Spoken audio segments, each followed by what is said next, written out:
How is it going, guys? It's Epsilon here, and today's Runescape 3 video looks at 5 upgrades that will maximise your GP when doing your Slayer tasks and anything revolving around Slayer. It will also help with getting rid of some of those worst tasks in the game, you know, the ones that you really don't want to do. It will basically minimise their effect on how you actually do Slayer.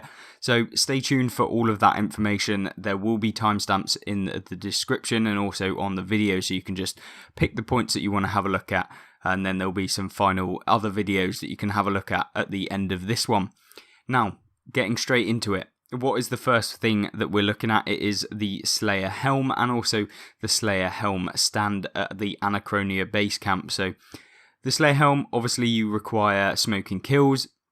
And basically that is a quest that you'll have to do in order to get yourself the original Slayer helmet. Then you can upgrade it using various different Slayer points. It costs like 1,000 Slayer points to upgrade the Mighty Slayer helmet into the Corrupted Slayer helmet, being the best tier of Slayer helmet in the game. Obviously, after you've grinded out a lot of Slayer points, you'll be able to maximise whatever Slayer helmet you have.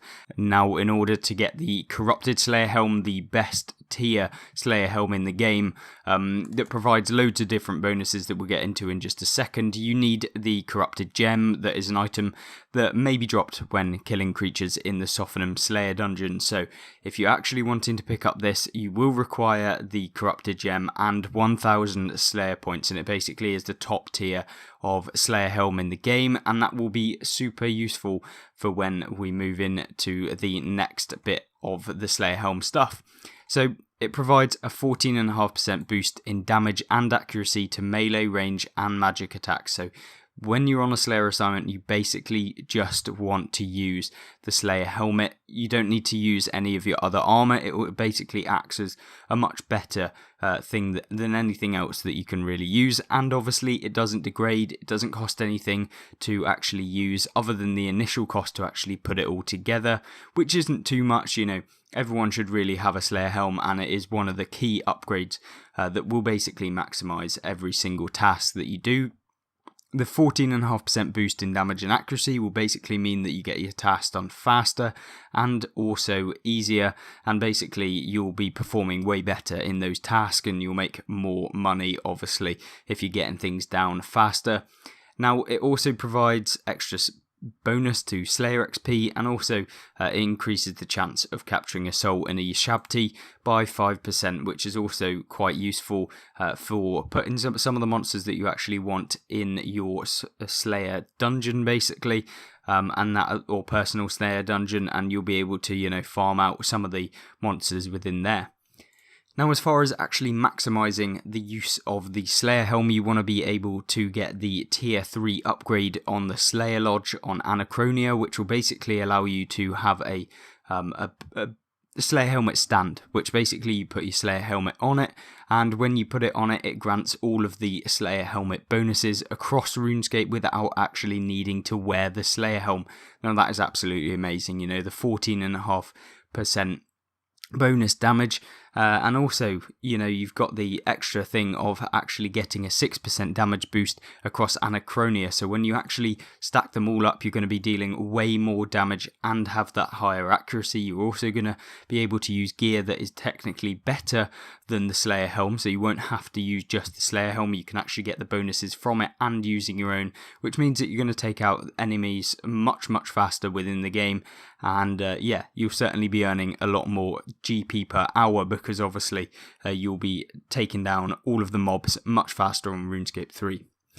Now, moving on to the next thing, we have the Slayer Introspection Relic, or the Relic power, whatever you want to call it. It's basically an archaeology power that you can get at level 119 archaeology. So yes, it is quite high up on the archaeology grind, but it is so amazing for actually deciding which tasks you want to have as your main ones. If you don't want to use your Slayer points and you're saving them up for certain different things, which by level 119 archaeology, you're probably going to have grind out 99 Slayer in the first place, because, you know, just by playing the game, you know, they tend to correlate.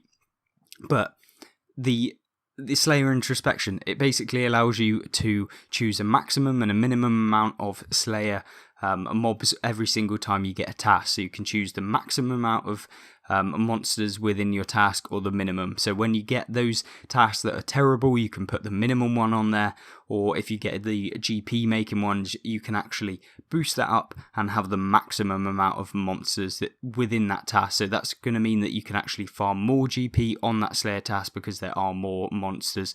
And also when you combine that with the other boost that you can get, you can have some really, really good Slayer tasks that last a lot longer than anything else. Moving on, we have another extra thing, and that is Kaladanda. That is another relic power or relic that you can actually obtain from the archaeology grind, and that will mean that you can get the Death Oak relic power, which is essentially where every single time you get a bone or an ash drop, it will be noted. So you can basically pick up any of the noted bones on the ground from any enemies that you actually take out within Runescape 3 Slayer task, and that will basically mean that you can just pick up everything bones wise. It won't mean that you have to, use magic notepaper in your inventory. It will basically make it a lot more AFK, and you don't have to spend as much time picking up the various different bones, especially if you're doing those high level dragon tasks or any really expensive bone drops or ashes as well. So when you're looking at abyssal demons, you can obviously be farming in the ashes as well. So remember that when it comes to using your archaeology level to actually boost up your Slayer GP, which is a really, really key thing in the game. And obviously when you're doing your tasks, you want to make sure that you are maximising your money within the game. Coming in at number 4, we have the legendary dedicated Slayer Aura. Now, this is a series of Slayer Auras that you can actually pick up at any level, so long as you have the loyalty reward points. So that is basically comes with membership, and you can actually get various different amounts of loyalty points. Obviously, if you are a member for a long, long time, you'll have plenty of loyalty points, and they come in really, really useful when you want to be doing your skilling. They give some really good bonuses, and the Slayer one is no exception.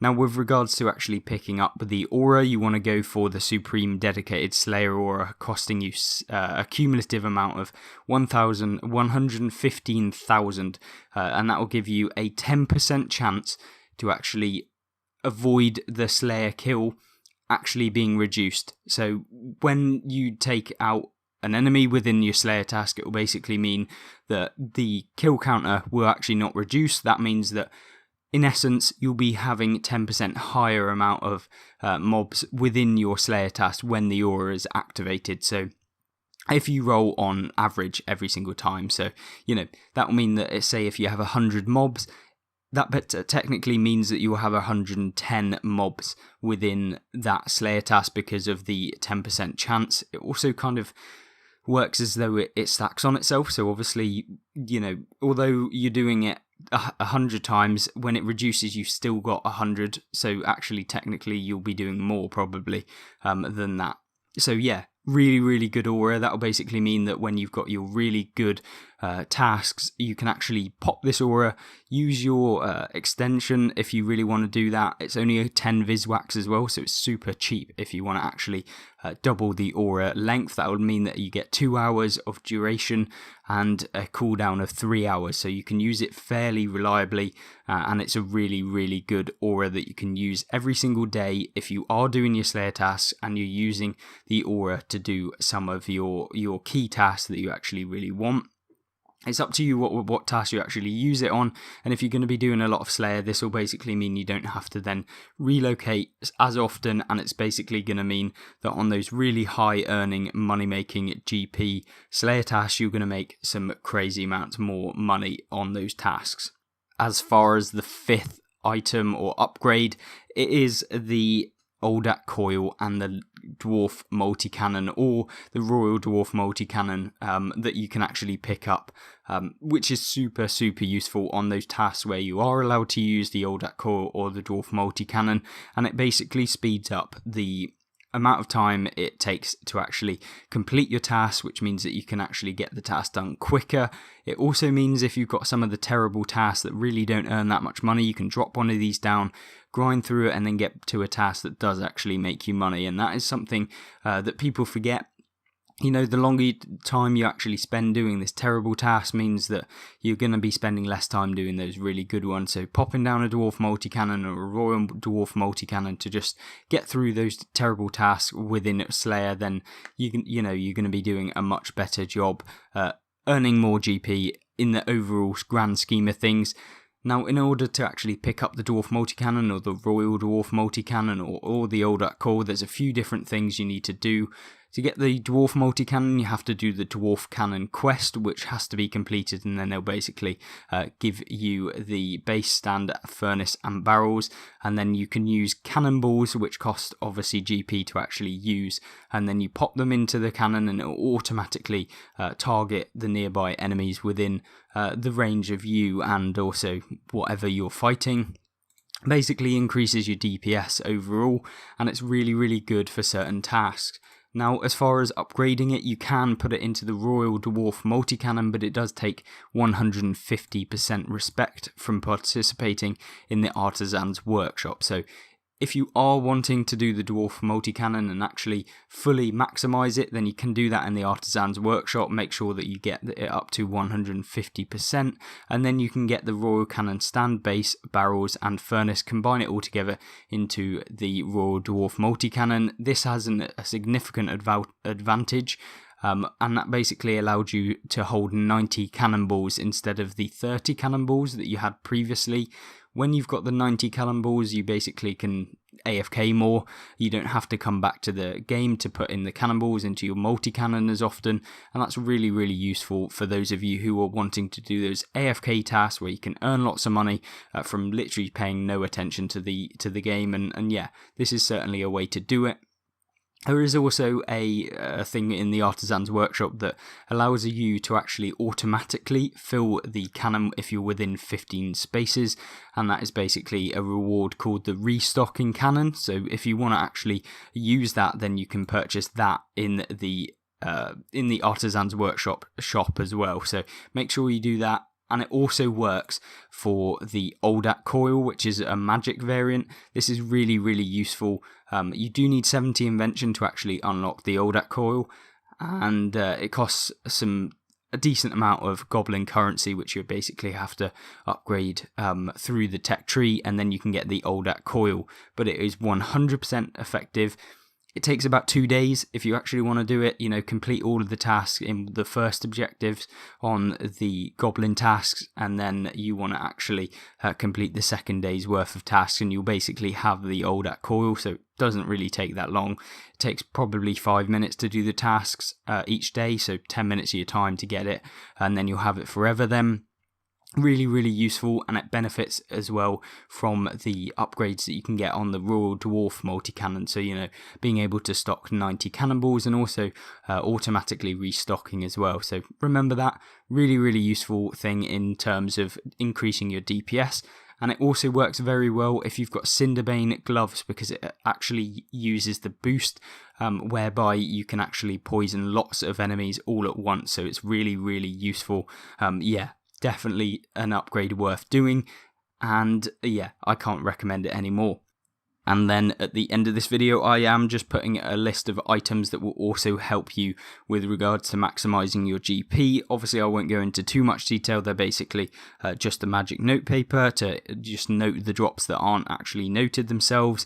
You've got Bone Crusher, Charming Imp, Spring Cleaner, Overloads, Aggression Potion for those AFK tasks where you don't have to take as much attention, and then obviously use your prefer list to be able to actually put the highest earners on your prefer and the worst earners on your block list.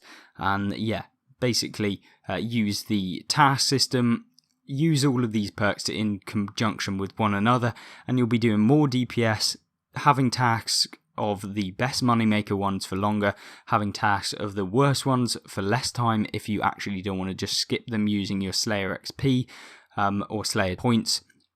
Other than that, I think that is the end of this video. I hope you did enjoy. If you want to check out more content on this channel regarding RuneScape 3, then there is lots of content that you can have a look at, and it will be on screen right now.